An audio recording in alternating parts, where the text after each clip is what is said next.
The aircraft was plummeting, and Imani Adebayo was certain she was about to die. She could taste the coppery tang of blood in her mouth and feel it seeping into her blouse where a shard of metal had torn through the soft skin around her ribs. Like a mortally wounded creature, the mangled fuselage of Royal Kenyan Airways Flight 212 groaned as it settled into the snow-blanketed Canadian wilderness. The screaming had ceased. She didn't know if it was because no one was left to scream, or if the ringing in her own ears had deafened her to their cries. All she knew was that the tiny form pressed to her chest was still drawing breath. Amara. The name had come to her in the instant her daughter took her first gasp of life in this frozen wasteland. She was born not in a sterile hospital room with Kaylin holding her hand, but amidst the blood and wreckage of a plane crash, with death's cold fingers reaching for them both. "Please," Imani whispered to any god that might be listening, her voice a dry rasp. "Let her live. Let someone find her." The infant's cry was fragile yet determined, a sound so exquisitely beautiful that Imani felt tears freeze on her mahogany cheeks. She knew she didn't have much time. She could feel her life force draining away with each weakening heartbeat. But perhaps, just perhaps, it would be long enough. 12 hours earlier, Imani had been escaping her past as the plane departed from Nairobi, never dreaming she was flying directly into her own demise. The positive pregnancy test felt like a lead weight in her carry-on, two pink lines that had simultaneously changed everything and nothing. Kaylin Vance, her former mate, her former world, had made his choice 6 weeks ago. He had stood before their entire conclave and declared his engagement to Sierra Croft. Perfect Sierra, with her impeccable pure-blood lineage and her ability to provide him with suitable heirs, free from the disgrace of being bonded to a hybrid. The rejection had nearly destroyed her, in the most literal sense. The bond between mates was never meant to be broken. When Kaylin had formally renounced her before the Conclave Council, every cell in her body had erupted in agony. She had languished for 3 days in the pack infirmary, her inner wolf howling with a grief so profound it seemed to fracture her bones. Yet, she had endured. And now she carried the proof that their bond had meant something, even if only to her. "Ma'am, we're starting our descent into Toronto," a flight attendant's voice had pulled Imani from her reverie. "Please ensure your seatbelt is securely fastened." Imani had nodded, pulling the strap over her still flat abdomen. In a few hours, she would catch a connecting flight to where her cousin waited with open arms and a promise of no questions. A new beginning. A place where being a hybrid didn't dictate her worth. She rested a hand protectively over her secret, trying not to imagine Kaylin's reaction upon discovering her absence. Would he even notice she was gone? The elderly woman beside her was knitting something in a soft yellow yarn. "For my newest grandchild," she'd explained, noticing Imani's gaze. "My daughter just had a baby girl. They're calling her Nia. It means purpose." A lump formed in Imani's throat. "That's lovely, children are such a blessing," the woman said, her needles clicking in a steady rhythm. "No matter how they arrive in our lives." Imani had clung to those words, wanting to believe that love alone would be enough to raise this child. But a cold fear coiled in her stomach, mingling with the nausea of morning sickness. What if Kaylin was right? What if she was too weak, too broken by her mixed blood? She was grappling with these dark thoughts when the plane began to shudder. At first, it was just standard turbulence, but then came a sound that would be seared into her memory forever, a grinding, metallic shriek, followed by a concussive bang that felt as if it had split the sky. The lights died. Emergency fixtures flickered on, bathing the cabin in a hellish red glow. Oxygen masks deployed from the ceiling. The plane banked sharply, and Imani's stomach plunged as they began to fall. "This is your captain," a crackling voice announced, nearly lost to the shriek of wind tearing through a breach in the hull. "We've had an engine failure, attempting an emergency landing. Assume the brace position." The transmission ended in a burst of static. Panic erupted. People screamed and prayed in a multitude of languages. The woman beside Imani clutched her knitting needles as if they were a rosary. Across the aisle, a man sobbed into his phone, desperately trying to say goodbye. Imani secured her oxygen mask with trembling hands and pressed both palms to her stomach. "Hold on, little one," she whispered. "Just hold on." The plane lurched again, now spinning as it fell. Through the window, she saw only a blur of white, the endless Canadian wilderness rushing up to meet them. In that moment, she knew with chilling certainty they would never reach an airport. The first contraction seized her just as the aircraft began to tear itself apart. A sharp, urgent pain ripped through her, distinct from the terror. No, not now. It's too soon. She was only 6 weeks along. But her body wasn't listening. Contraction after contraction followed, each one stealing her breath as the plane continued its fatal descent. "Help," she cried, but her voice was swallowed by the chaos. The impact was meteoric. Metal screamed, glass shattered, and seats ripped free from their moorings. Imani felt something slice across her ribs, felt the spreading warmth of her own blood. Through it all, she kept her arms wrapped around her middle, shielding the impossible life within. When the motion finally stopped, the ensuing silence was almost more terrifying than the noise had been. Pain shot through her leg as she tried to move. Broken. The cabin was a mangled nightmare. Most of the other passengers were unnervingly still. Another contraction gripped her, and she felt a gush of warmth between her legs. Her water had broken. This baby was coming, ready or not. She was alone in the wreckage, giving birth to a child who might not see the sunrise. But as the next contraction built, Imani Adebayo made a vow. She might be broken and dying, but she would bring this child into the world. She would love this baby for as long as she had left. She would not let Kaylan's prejudice be the end of her story. The next contraction brought her daughter into the world with a cry that sliced through the silence like a blade of pure, defiant life. It was a truth as elemental as breathing, as certain as the moon's nightly call to the beast beneath his skin. For 34 years, Alpha Cassian Valerius had ruled the glacial peaks with an iron will and claws that had never known defeat. Even his own pack, battle-hardened warriors who had fought at his side for decades, trod carefully in his presence, their wolves whimpering when his eyes turned to ice. Today, he had been tracking a massive bull elk through the snow-laden forests at the edge of his domain, a ritual that sated the predator within him. The endless political games of pack alliances were a necessary evil, but they did not feed the savage hunger that dwelled in his chest. The hunt did. He was crouched low, reading the story of the elk's tracks in the snow, when a scent struck him like a physical blow. Night-blooming jasmine and warm honey, a fragrance that belonged to dreams. But beneath it was a desperation so sharp it made his teeth ache.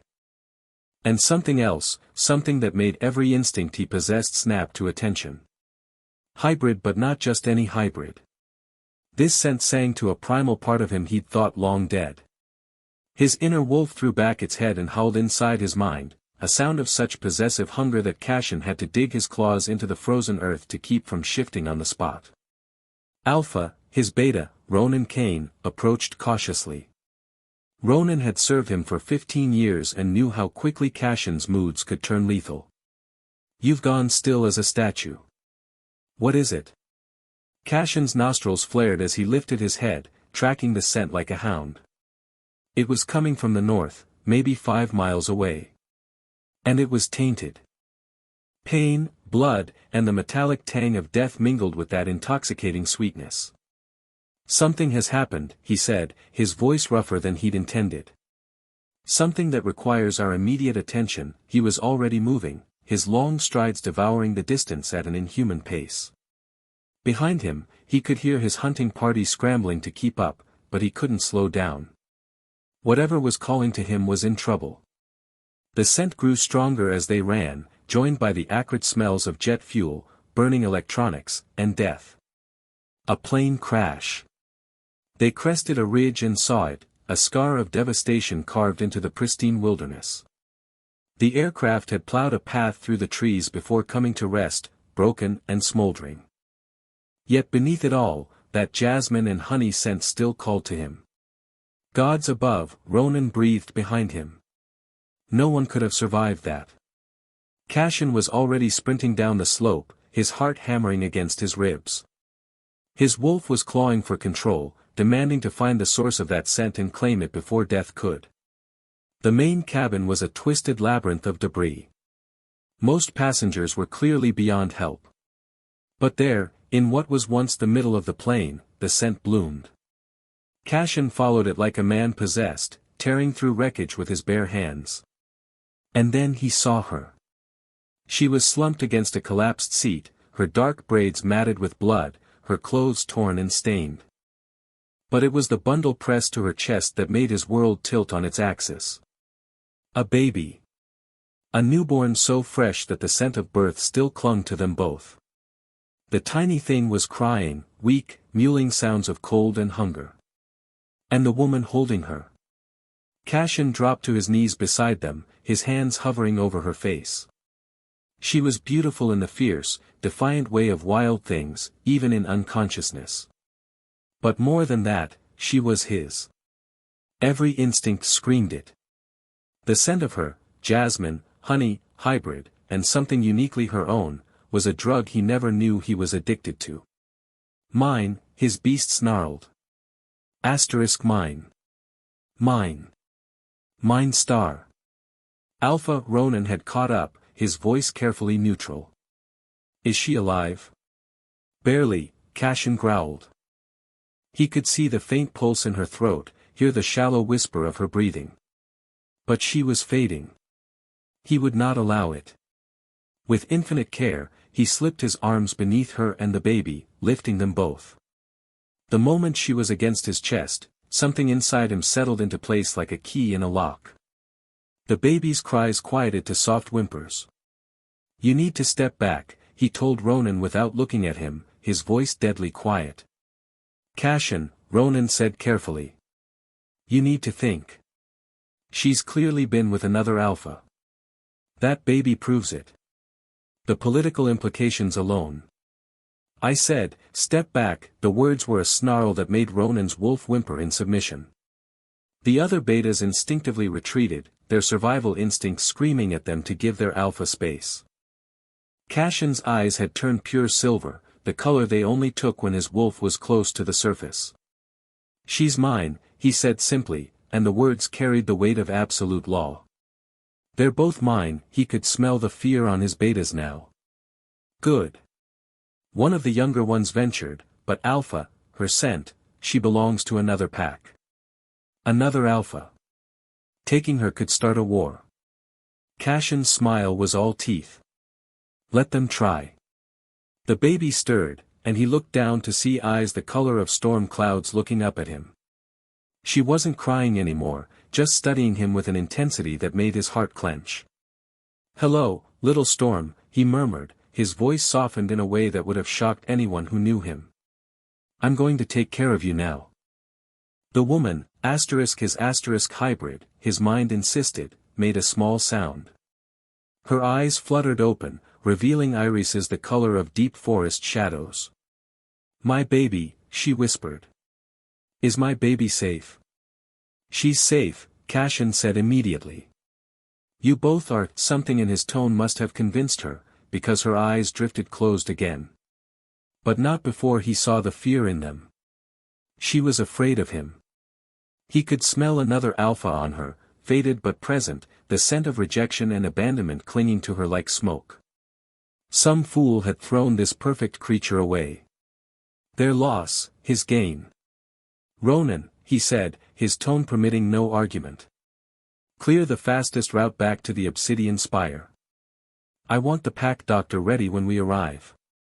Cashin, you need to consider. I need to consider nothing, his voice cracked like a whip. She's injured, and the baby needs medical attention. Everything else is secondary, he was already moving, carrying his precious cargo with the care reserved for priceless artifacts. She was so small in his arms, so fragile. It awakened every protective instinct he possessed. As they made their way through the snow, Cashin's mind was already racing.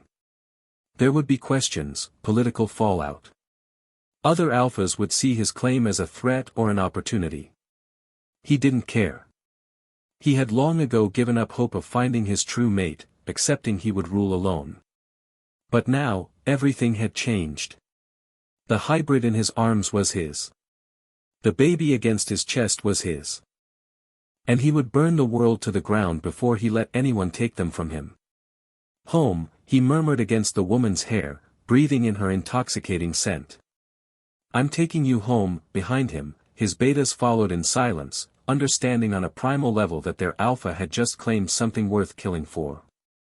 The wreckage of Flight 212 smoldered behind them, a funeral pyre for the life Imani Adebayo had been running from. She would never have to run again. The obsidian spire rose from the mountainside like something carved from nightmares and ancient stone.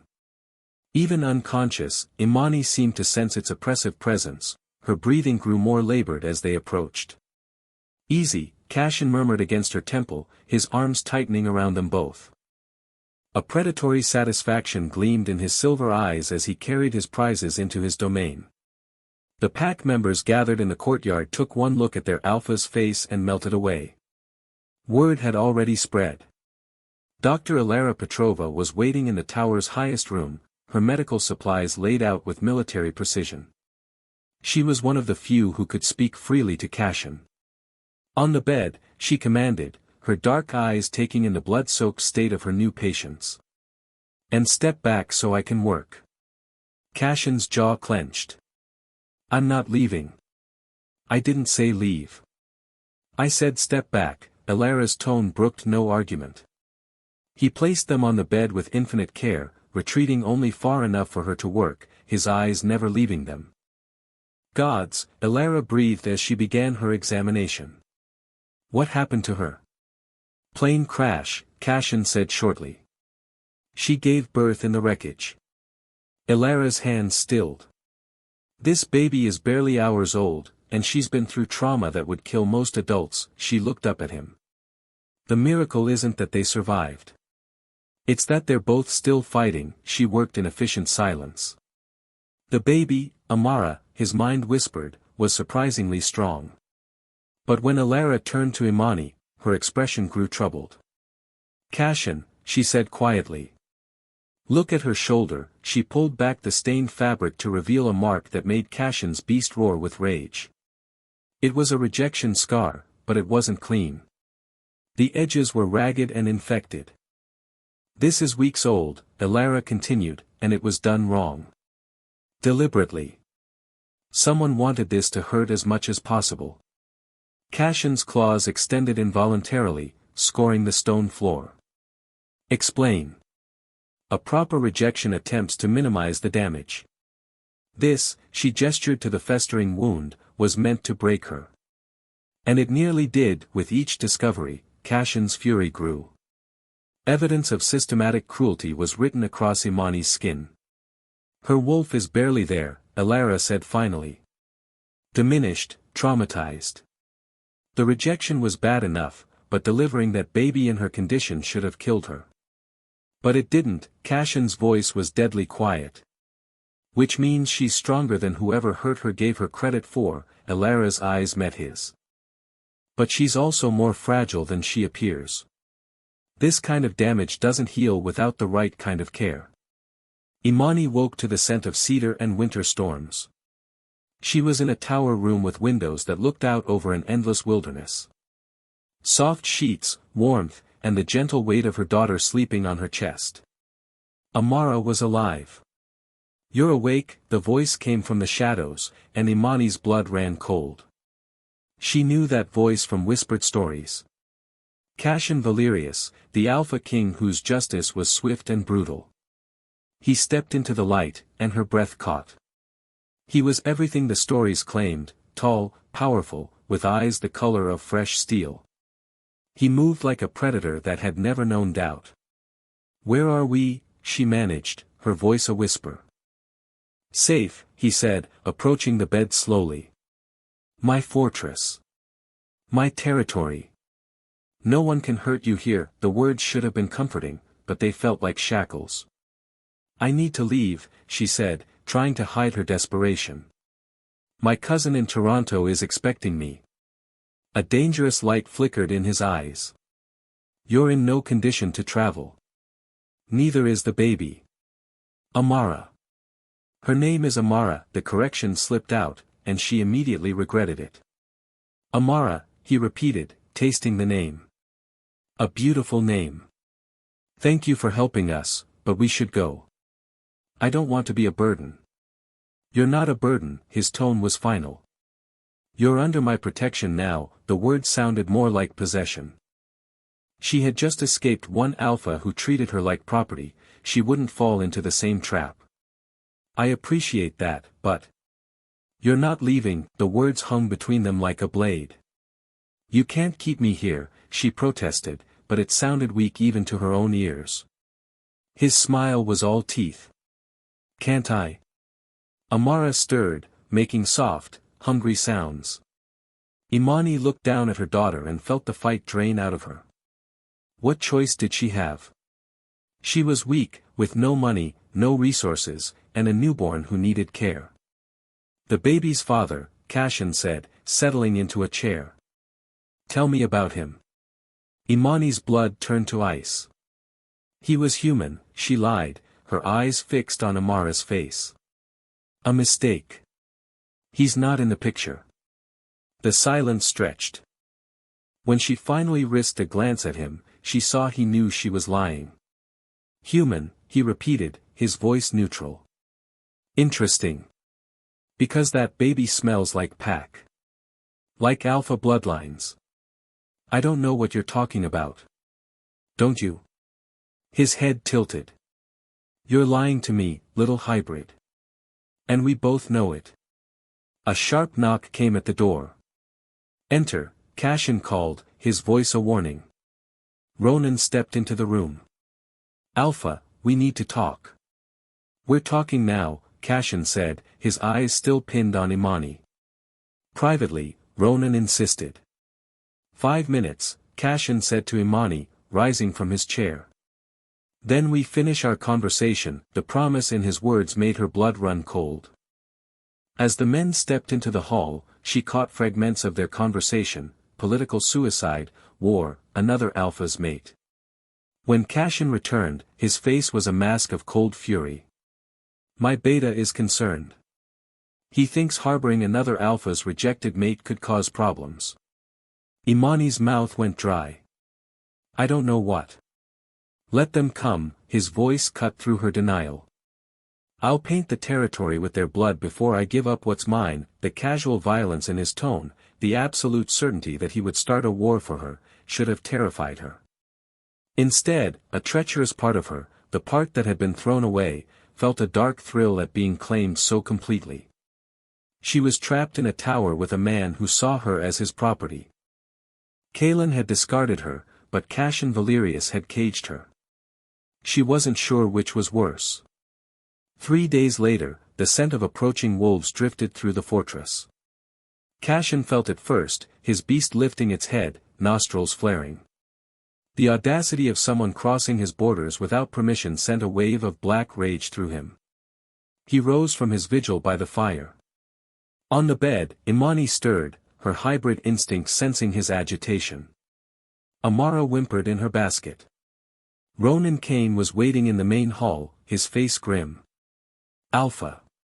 We have a problem. How many? Kashan's voice was deadly calm. 12. Maybe 15. They're flying the Ironwood Conclave's colors. Ironwood, the name hit Kashan like a physical blow. Pieces of a puzzle clicked into place.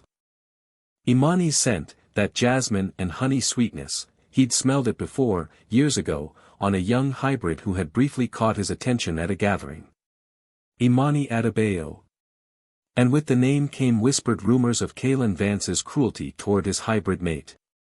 Send word, Kashan commanded. They have permission to approach under a flag of truce. But only their alpha. The rest stay at the border. This wasn't just about politics anymore. This was about the fool who had thrown away the most perfect creature Kashan had ever seen, and now had the audacity to show up on his doorstep. Kaelan Vance arrived an hour later. He was younger than Kashan expected, with pretty boy features and a weakness in his shoulders that spoke of a man who had never faced real adversity. Alpha Valerius, Kalen inclined his head. Thank you for seeing me. Vance, Cassian remained seated on his informal throne, forcing Kalen to look up at him. You're a long way from home. Recent events required my attention. I believe you have something that belongs to me. The gauntlet was thrown. Cassian's beast stirred. Interesting. I wasn't aware I had anything of yours. My former mate. And my daughter. Former mate, the casual dismissal made Cassian want to rip Kalen's throat out. Ah. The hybrid from the plane crash. And here I thought she was unclaimed. Kalen's jaw tightened. A technicality. The rejection was premature. Premature. Cassian tasted the word. How so?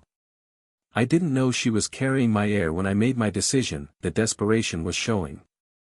So you would have kept her as a broodmare instead of throwing her away like garbage? Cassian's voice could have frozen fire. How noble. She lied to me. Kalen snapped. Hid the pregnancy until it was too late to. To what? The question was a snarl. Murder your unborn child. To make arrangements. The political situation was complicated. So you put her on a plane. Cassian rose from his chair, the temperature in the hall seeming to drop. Sent you're pregnant, rejected, made a way to fend for herself. It seemed like the best solution for everyone. Everyone. Cassian took a step closer. Tell me, Vance, did it seem like the best solution when her plane went down? When she was bleeding out in the wreckage, giving birth to your child while certain she was going to die? Something flickered in Kalen's eyes. That was an accident. Mechanical failure, was it? The two words carried the weight of absolute certainty, and Kalen went pale. I'm not implying anything. Cassian's smile was all teeth. I'm stating facts. You wanted your pregnant hybrid gone permanently. What better way than a tragic accident? You're insane, Kalen's voice shook. Am I? Cassian circled him like a predator. Tell me, how much did it cost to sabotage that plane? How many innocent people died for your convenience? You can't prove anything. I don't need to. Cassian's voice dropped to a whisper. Because you're going to tell me all of it. Every sordid detail of how you tried to murder my mate. Kalen's eyes went wide. She's not your mate. She's damaged goods. A used hybrid who couldn't even keep her first alpha interested. It was a fatal mistake. The change in Cassian was instantaneous. One moment he was a man, the next, something else entirely. His eyes went pure silver, his canines extended. Damaged goods, he repeated, his voice no longer entirely human. Is that what you call the mother of your child? She is what she is. Kalen backed away, but Cassian's pack had blocked the exits. You can't change that by playing protector. Let them. Cassian's claws were fully extended. But first, you're going to answer some questions. I don't have to tell you anything. Oh, but you do. Cassian's smile widened.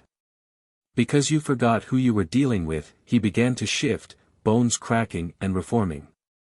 I'm not some political alpha who plays by gentlemen's rules. I'm the monster parents tell their children about. I'm the thing that kills other alphas and decorates my walls with their bones. Kalen was pale as death. He made a break for the door but was too slow. Cassian caught him by the throat, lifting him off the ground. Now, Cassian growled, let's discuss the terms of your confession. I'll give you anything, Kalen gasped. I don't want your offerings. Cassian brought him closer. I want the truth. About the plane. The sabotage. How much you paid to try to kill my mate and child. The words tumbled out in a desperate rush. It wasn't supposed to happen like that. Just an engine malfunction, an emergency landing. I never meant for it to crash. For 147 people to die. Cassian's voice was deceptively gentle. For Imani to give birth in twisted metal? I didn't know she would go into labor. And now you want them back. Cashin set him down but didn't release his throat. The hybrid you tried to murder and the child you tried to kill. Why? The bloodline, Kalen whispered. Amara carries true Luna genetics from Imani's grandmother. It makes her valuable. So you tried to kill them, and now you want them back because they're useful. Cashin's free hand extended claws like razors. How very alpha of you. You can't keep them. The Pack Council will never accept your claim.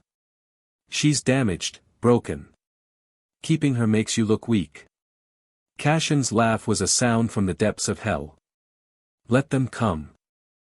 I'll paint my territory with their blood and hang their bones from the fortress walls. He leaned closer. And when the last challenger is dead, everyone will understand one simple truth: Imani Adebayo belongs to me now. And I keep what's mine. Before Cashin could decide Kalen's fate, another scent drifted into the hall, night-blooming jasmine and determination, with an undercurrent of fear. Imani was awake, and she was listening. Imani descended the stone steps, Amara clutched to her chest, every instinct screaming at her to hide. But she couldn't, not when she'd heard Kalen's voice, a poison she thought she'd escaped forever. She paused at the entrance to the hall, taking in the scene. Kalen looked small and diminished, held by the towering, partially shifted form of Cashin, who radiated a violence so absolute it was a physical weight in the air. You have no legal claim, Kalen was saying, his voice high with desperation. Blood rights supersede all other considerations. Amara is my daughter. You have no rights here. Cashin's voice was distorted by fangs and fury. You forfeited them the moment you tried to murder them. Kalen's eyes darted around the hall and landed on Imani. There, he said, pointing. Ask her. Ask your precious hybrid what she did, how she lied and manipulated. Careful, Cashin warned, his grip tightening. But Kalen was beyond reason, drowning in rage. She's nothing but a lying whore who got pregnant and ran away rather than face the consequences. The words hit Imani like blows. Amara began to cry, a thin wail that seemed to pierce the stone walls. Look at her, Kalen continued. Weak, broken, damaged beyond repair. What makes you think she's worth protecting? That was his second mistake. When he broke free of Cashin's momentarily relaxed grip and lunged toward Imani, yanking her into the hall, he sealed his fate. You're coming home, he snarled, his fingers digging into her flesh. You and my daughter. This charade is over, you runaway bitch. The effect was instantaneous. Every light in the fortress died, plunging them into absolute darkness. The temperature plummeted, and the ancient stones began to hum like a war drum. But it was the sound from Cashin that chilled the blood, a roar of such primal fury it seemed to shake the very foundations of the mountain. When the emergency lights flickered on, casting hellish red shadows, Cashin was no longer recognizable. He was a creature of nightmare, nearly 9 feet tall, with claws like obsidian daggers and eyes that burned with silver fire. He didn't simply attack Kalen, he dismantled him, starting with the hand that had dared to touch what was his. The sound of bones breaking echoed like gunshots. You touched her, Cashin's voice rumbled from deep in his chest. With hands that tried to kill her, he grabbed Kalen's other shoulder and twisted. You called her a bitch. My mate. The mother of a true Luna. Blood pooled on the stone floor.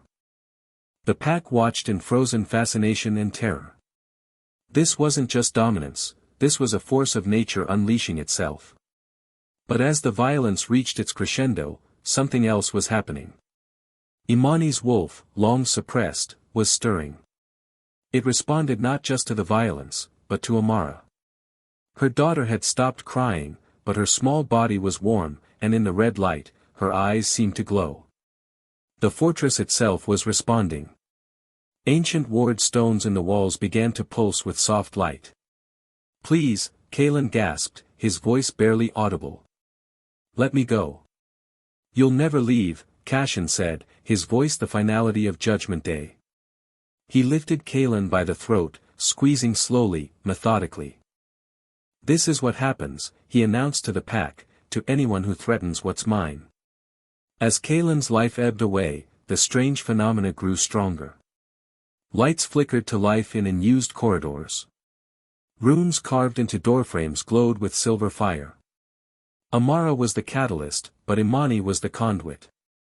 She felt a fundamental shift inside her as she watched Cashin defend her with a savagery that should have terrified her but instead awakened every primal instinct she possessed. This was what an alpha was supposed to be.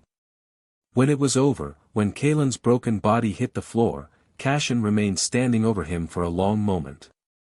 Slowly, the beast receded, and he shifted back to his human form, though his eyes remained silver. He turned to Imani, a wild, possessive look on his face.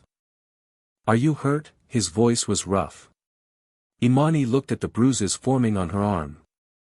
But instead of pain, she felt a strange sense of completion.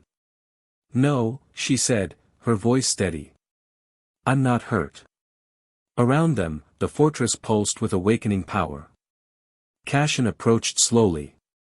He lifted one blood-stained hand toward her face, then stopped. "He'll never hurt you again," he said simply. "No one will." The promise was absolute. And for the first time since Kaelin had rejected her, Imani felt something that might have been hope. Her wolf was awakening. Amara's power was growing. And the most feared alpha in existence had just painted his halls with blood to protect them both. The claiming ceremony took place 3 nights later, under a full, silver moon. Imani stood before an ancient altar carved from black stone, wearing a gown of midnight silk. Amara slept peacefully in a cradle of moon-blessed oak. "You don't have to do this," Dr. Alara had said earlier. "He's already claimed us," Imani had replied softly. "This just makes it official." Cashin approached her, his dangerous edge only emphasized by the formal ceremonial robes. "Last chance to run," he murmured. "Where would I go?" The question was almost teasing. "Nowhere," he said simply. "You're already home."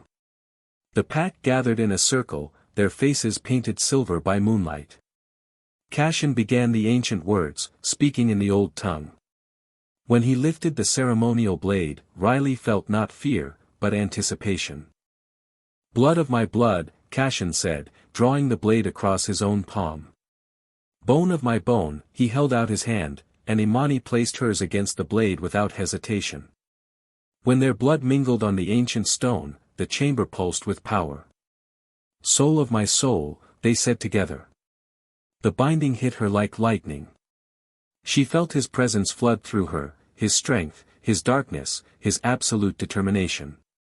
Her wolf, fully awake, accepted him completely. When the silver fire faded from her vision, she was pressed against his chest. The pack was howling in celebration. "Mine," he whispered against her ear. Forever, she should have felt trapped. Instead, she felt complete. The celebration that followed was a feast worthy of kings, but some instinct kept Imani alert. Amara had been fussing all evening, and now she was crying in earnest, a sound that made the wolves shift restlessly. "Something's wrong," Imani said, rising from her seat beside Cashin's throne. "Rogues," he said, his nostrils flaring. "Moving on the perimeter." The attack came like a storm breaking, sudden and violent. They poured through the gates, led by a creature that made even Cashin's pack recoil. Malakir, the Soul Eater, an ancient enemy of his line. "The child," Malakir's voice carried over the sounds of battle. "Give me the true Luna child, and I might let some of you live." Cashin was already moving, shifting into the killing machine that had earned him his reputation. But more rogues kept coming, too many, too organized. Imani found herself pressed against a wall, Amara clutched to her chest. The baby was screaming now, not with fear, but with a power that made the air shimmer. "Behind you," someone shouted. Imani spun to see a massive rogue bearing down on her. She should have died. Instead, something inside her exploded outward like a star going nova. Power, ancient and terrible, flowed through her veins. Her wolf didn't just emerge, it erupted, wreathed in silver fire. The rogue froze mid-lunge as if hitting an invisible wall. Around the hall, other rogues fell to their knees, submitting. Impossible, Malachor breathed, his face twisted with awe and hunger. You're not just true Luna bloodline, Cassian finished, his voice full of wonder. You're the goddess's chosen. A direct descendant of the original Moon Mother. The power flowing through Imani was intoxicating.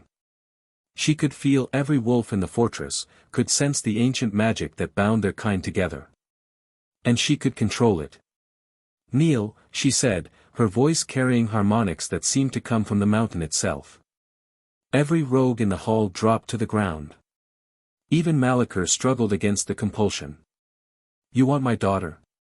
Imani's eyes had gone pure silver. You'll have to go through me first.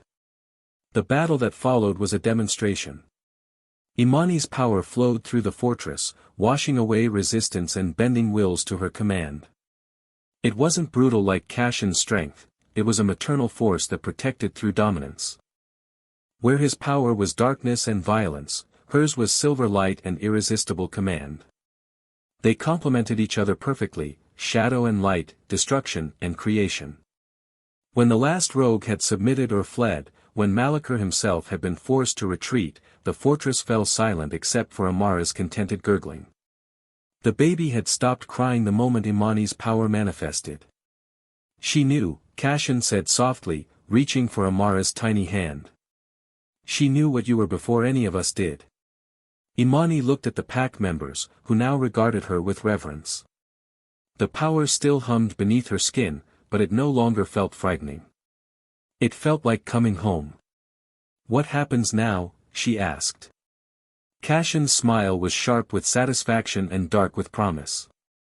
Now, we rule together. He pulled her against him and claimed her mouth in a kiss that tasted of power, possession, and something that might have been love. Around them, the pack howled their approval. The Beast King had his goddess, and together they would reshape the world. The attack came again 3 days later. This time, Malachor didn't bother with stealth. Imani woke to the sound of howling that seemed to come from the depths of hell. Through the windows, she saw them gathering on the mountainside, wolves that moved wrong, their eyes burning with a sickly green fire. Amara was crying with rage, her tiny body radiating power that made the stones hum. He's coming, Cassian said from the window, his voice deadly calm. And he's brought friends. Malachor's voice carried with supernatural clarity. Axel Grayson. Give me the child and the woman, and I'll make your death quick. His laughter was like breaking glass. Did you truly think this was random? That fool Kalen was my creature from the beginning. I whispered in his ear, fed his insecurities until rejection seemed the only option. The plane crash was plan B, after he bungled the simple task of delivering what belonged to me. The revelation hit Imani like a physical blow. She had been manipulated from the start.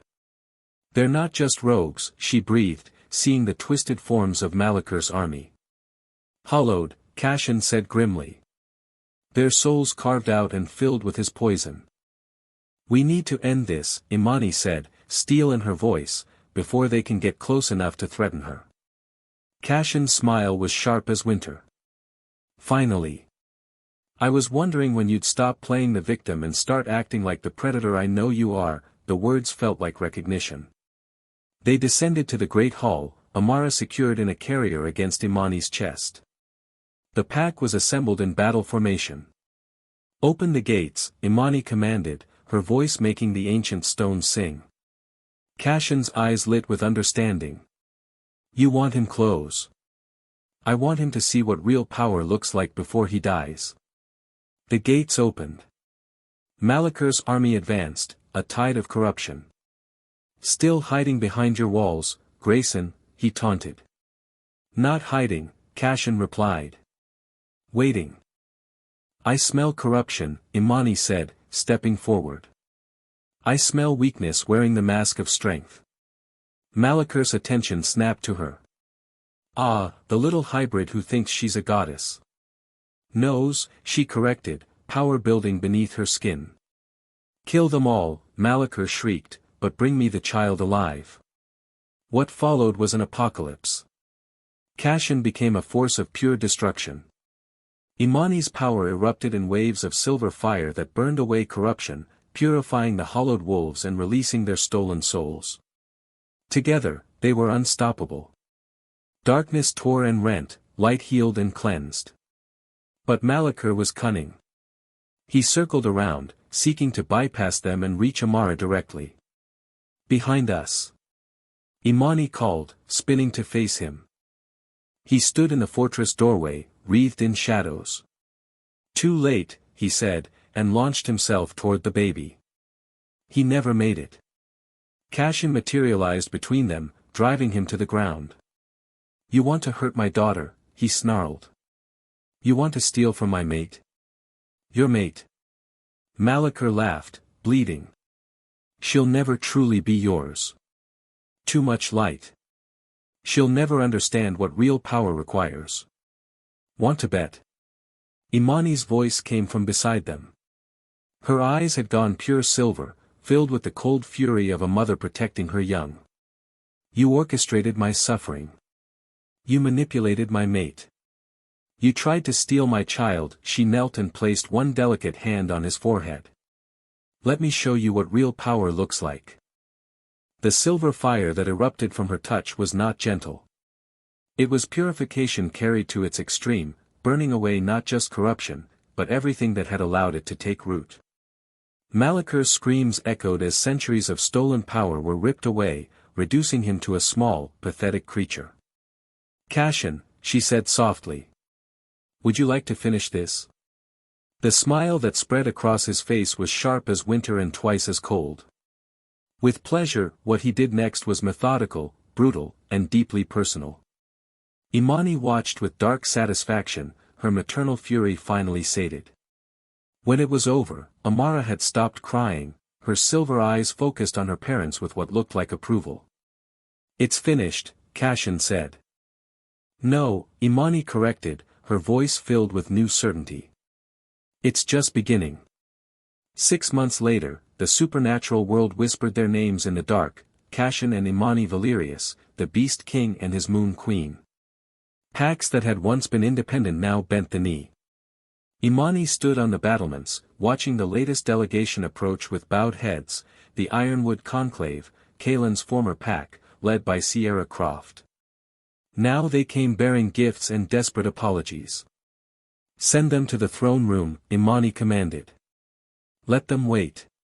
She found Kashin in the nursery with Amara, now a powerful toddler of 8 months. The Ironwood delegation, he asked without turning.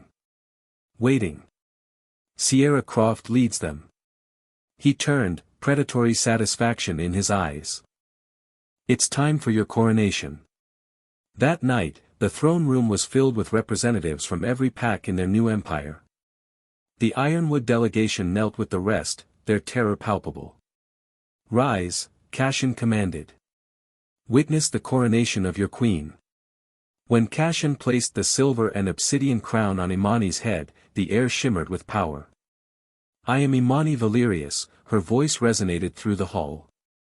Moon Queen of the Northern Empire, her gaze swept the room, landing on the Ironwood delegation. Some of you knew me once by another name. As something weak and disposable. That creature is dead. She died in fire and blood. She rose from her throne, Amara in her arms, and walked toward them. You threw me away. And I am grateful. Because if you hadn't broken me, I never would have found my true strength. She stopped before Sierra. So, thank you. Thank you for teaching me that mercy is a luxury only the strong can afford. She knelt to eye level with the trembling woman. Tell me, Sierra. Do you still think you made the right choice? Sierra was speechless. Imani rose. Let this be a lesson. The weak are consumed by the strong. She returned to her throne. Your tribute is accepted. You may go. The delegation fled. Later, alone in their chambers, Imani revealed her secret. There's something else, she said, her hand drifting to her stomach. Kashin's attention sharpened. How long have you known? A few weeks. Elara confirmed it this morning. Another daughter, due in late spring. The Beast King vanished, replaced by a mate and father who would burn the world to protect his family. He pulled her against him. Another true Luna. Another heir to the throne we've built. Built in blood and terror, she added with satisfaction. The best kind of foundation, he agreed. Unshakable. They stood together in the moonlight, looking out over their empire. Do you ever regret it? He asked quietly. What you've become? Imani thought of the broken woman she had been. Never, she said. That woman was weak. This woman, your queen, Amara's mother, knows better. I regret nothing. Not the pain that shaped me, not the violence that freed me. This is who I was always meant to be. I just needed the right monster to show me how. His kiss was possessive, absolute. Together, he said, both promise and threat. Forever, she agreed. Outside, the blood moon hung full and crimson.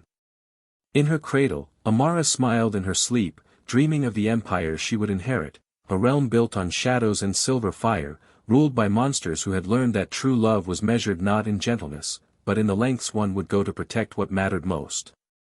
Their story would be a legend, a love story written in blood and starlight. The Moon Queen and her Beast King, rulers of an empire built on the understanding that sometimes, the only way to protect what you love is to become something the world will fear. And they lived ruthlessly ever after.